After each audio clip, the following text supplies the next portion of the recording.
Bishop. If you go behind Orchard Spa, or let me say not behind, let me say in front of Orchard Spa, because Orchard Spa is here, the road come from Pretoria North like this. You cross the bridge. Once you cross the bridge, the first left, you enter into industrial area there. And then once you're in the industrial area, their offices were there.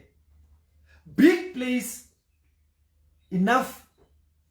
I mean, any part you can buy, you can park it there. But the business is not about the stock that you have, it's the stock that you sell. They were struggling at that place. And lo and behold, my wife's, what do you call it? My wife's, let's call her boss, decided they will take a place here in Wonderboom. And they hired that place that is 100 times. I can't say 10 times because that place is very big.